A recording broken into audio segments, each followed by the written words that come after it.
அன்றில் அவனோ. அத்தியாயம் 13. இருள் சூழ்ந்த நேரம். இருளனைப் போல் அந்த வீட்டில் இருந்த அனைவரின் மனமும் அப்படித்தான் இருந்தது.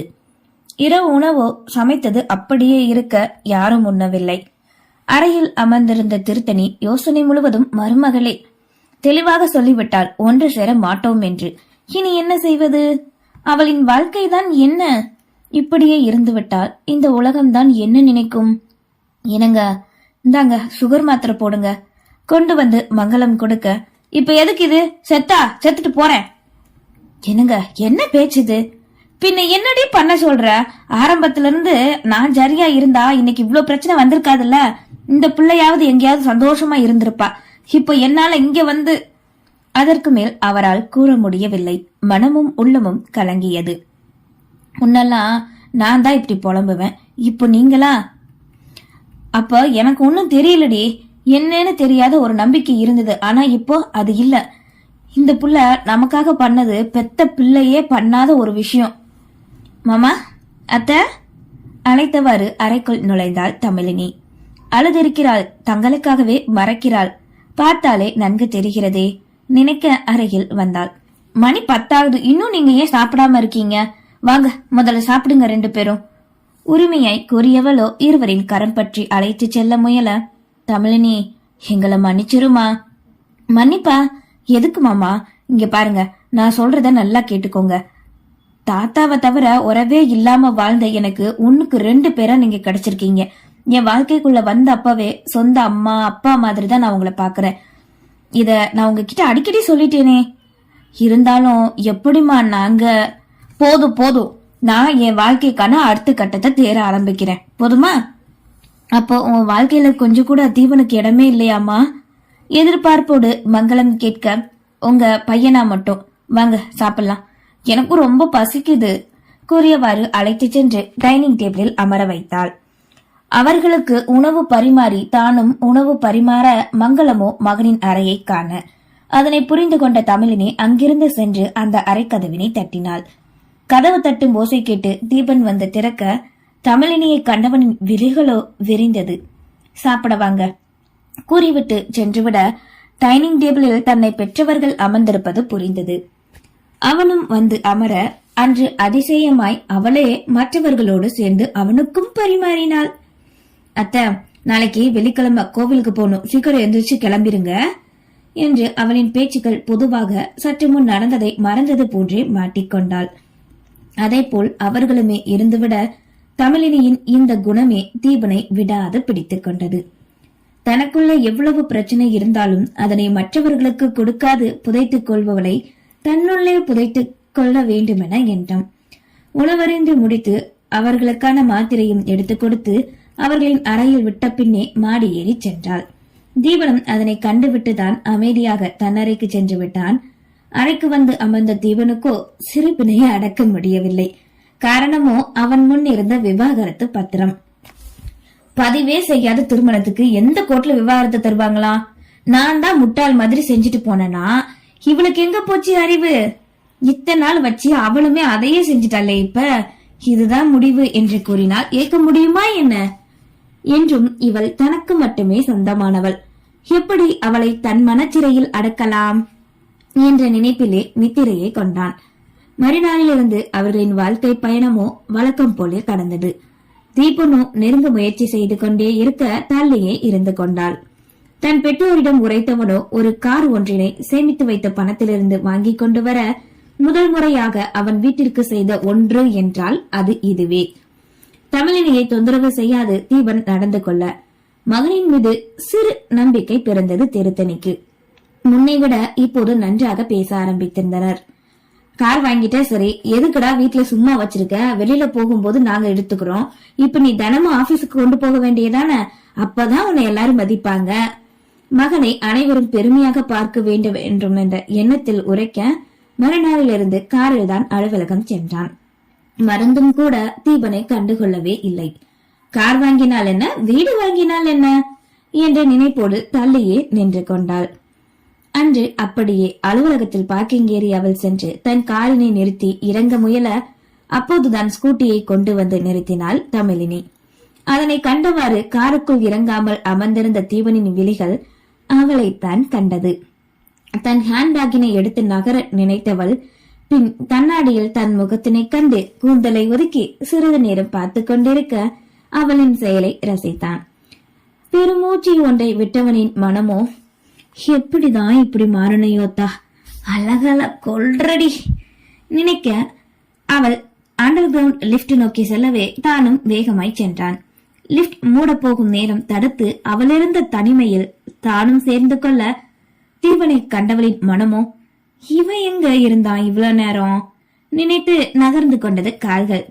இருவர் மட்டுமே அந்த இடத்தில். தங்களின் அலுவலகமோ 7வது மாடி.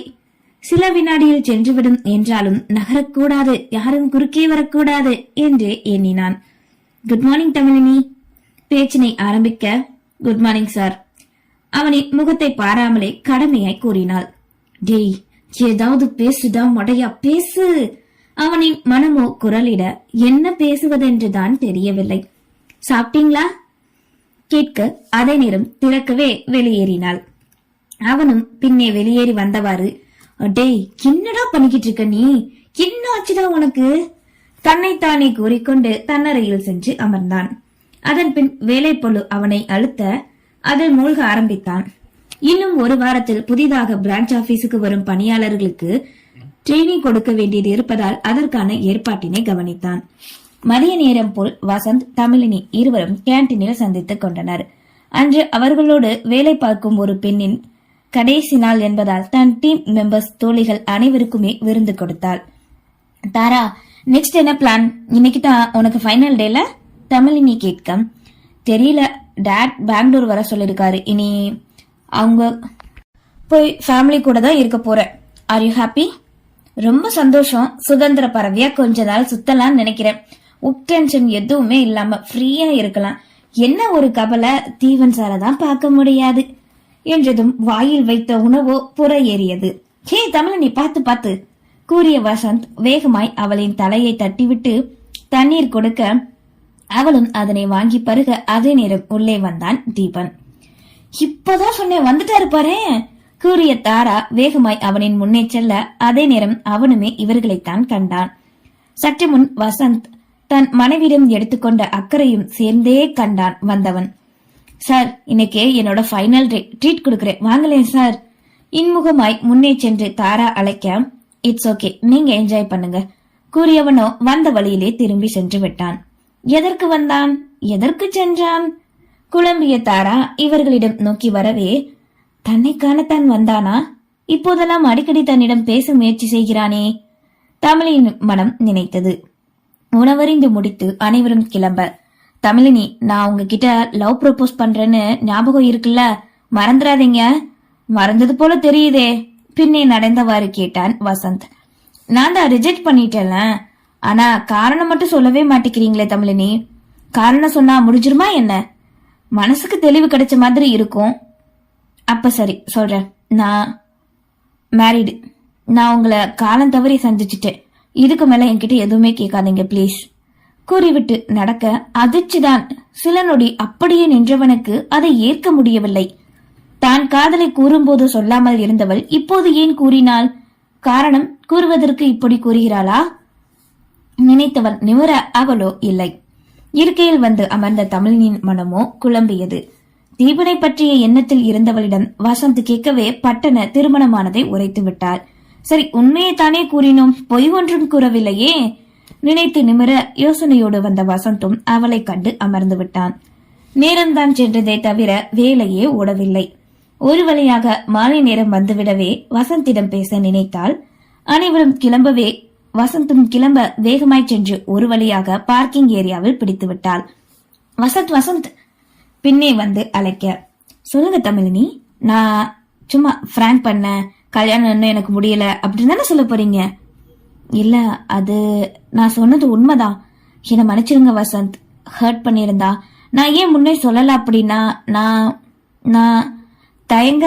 சரி ஓகே விடுங்க தமிழினி, எதுக்கு இப்படி தடுமாறுறீங்க? நான் எதுவும் தப்பா நினைக்கல, கொஞ்சம் வருத்தம் அவ்வளவுதான். எப்பவும் போல நம்ம நட்பு தொடரும் கேஷுவலாக உரைக்கவே நிம்மதி கொண்டாள். என்னை புரிஞ்சுக்கிட்டதுக்கு தேங்க்ஸ் வசந்த். இட்ஸ் ஓகே, வாங்க போகலாம் கூறவே அங்கிருந்த இருவரும் தங்களின் வாகனத்தை எடுத்துக்கொண்டு கிளம்பினர்.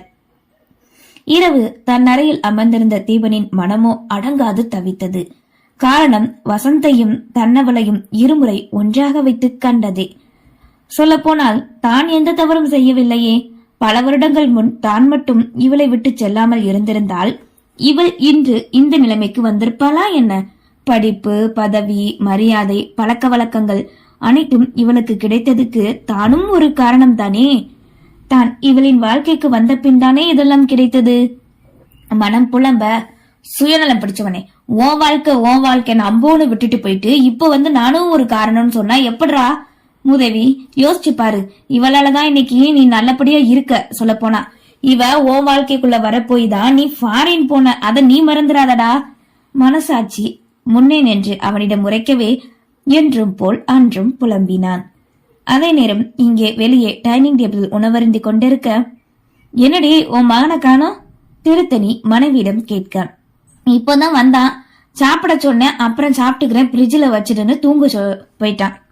சரி தமிழினி, நாங்க திருப்பதி போயிட்டு வரலான்னு நினைக்கிறோமா, நீயும் வரையாமா? நானா? இல்ல மாமா, ஆபீஸ்ல லீவ் கிடைக்காது, நீங்க போயிட்டு வாங்க. எப்போ கிளம்புறீங்க? நாளை மறுநாள் போகலான்னு நினைக்கிறோமா. சரிங்க மாமா, பத்திரமா போயிட்டு வாங்க என்றவளோ உணவருந்தி சென்றுவிட, என்னங்க இவ சரின்னு சொல்லிட்டா, நம்ம போயிட்டு வர 4-5 நாள் ஆகுமோ? அது வரைக்கும் இவங்க 2 பேரும் ஒன்னா எப்படிங்க? தயங்கி கொண்டு கேட்டார். அதானே உன் விருப்பம், அதுக்குத்தானே கோவிலுக்கு போகணும்னு ஒத்த கால நின்று அடம் பிடிச்சேன். நல்லது நடந்தா சரிதான், பார்க்கலாம். பெருமூச்சோடு கூறிக்கொண்டு எழுந்து சென்றார். அவரின் மனமோ இப்போது சில தினங்களாக தன் மகனிடம் தெரியும் நல்ல மாற்றத்தை கண்டே ஒரு சேர வேண்டுமென அவருமே எண்ணிக்கொண்டார். தன்னறைக்கு வந்த தமிழினின் மனமோ ஒவ்வொரு வருடமும் அவர்கள் செல்வதுதான். அப்போது அவர்கள் திரும்ப வரும் வரை மட்டும் தான் இவ்வீட்டில். ஆனால் இப்போதோ அவன் அதனை நினைத்தால்தான் தன்னிடம் கேட்டார்களா? எது எப்படியோ அவன் யாரோ தான் யாரோ என்றோ முடிவானது. நினைத்தவளோ வெளிமூடினாள். அப்படியே நாட்கள் செல்ல வசந்தின் மனதிற்குள் கவலை இருந்தாலும் நட்பினை விடாது இறுகப்பற்ற நினைத்து தமிழினிடம் எப்போதும் போலே பழகினான். திருப்பதிக்கு கிளம்பிய பெரியவர்கள் கடைசி முறை கூட தமிழினிடம் வருகிறாயா என கேட்க அவளோ மறுத்துவிட்டாள். அன்று இரவு நேரம் இருவரும் கிளம்ப தயாராக அவர்களுக்கு தேவையானதை தானும் உடன் இருந்து எடுத்துக் கொடுத்தாள்.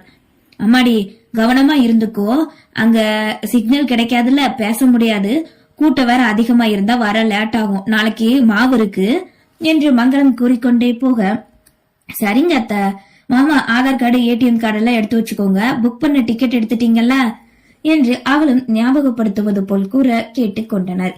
என்ன இவ்வளவு நேரம் ஆகியும் தீபனை காணோம்? நான் டாக்ஸி புக் பண்ணட்டா, சீக்கிரம் வந்துடும் டாக்ஸி. இல்லம்மா, வந்துட்டே இருக்கேன்னு சொன்னா தீபன். சரிங்க அத்த என்றதும் இருவரோட சேர்ந்து பேக்கினை எடுத்துக்கொண்டு வெளியே வர, அதே நேரம் தீபனும் காரினை நிறுத்திவிட்டு வீட்டுக்குள் நுழைந்தான். கிளம்பிட்டீங்களா, போகலாமா? கேட்டவனின் பார்வையோ தமிழினின் மீது படிந்தது. என்ன இவ கிளம்பாம இருக்கா? ஒருவேளை இவ கூட போகலையோ? அப்பயும் ஈவினிங் சீக்கிரமே வந்த ஆபீஸ்ல இருந்து மனதிற்குள் நினைத்தான். மறுபடியும் அனைத்தையும் பட்டியலில் வாசிக்க அப்போதுதான் புரிந்தது அவள் செல்லவில்லை என்று.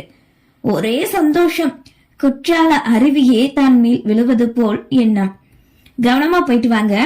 காரில் ஏற்றி வழி அனுப்பி வைக்க விடை பெற்று ரயில்வே ஸ்டேஷன் சென்றனர். அங்கேயும் மருமகளிடம் கூறிய அதேதான் இங்கே தீபனிடமும் கூற அவனும் சரி என்று கேட்டுக்கொண்டான். ஒரு வழியாக திருப்பதிக்கு அனுப்பி வைத்துவிட்டு திரும்பியவனின் மனமோ குதூகலித்தது. நன்றி.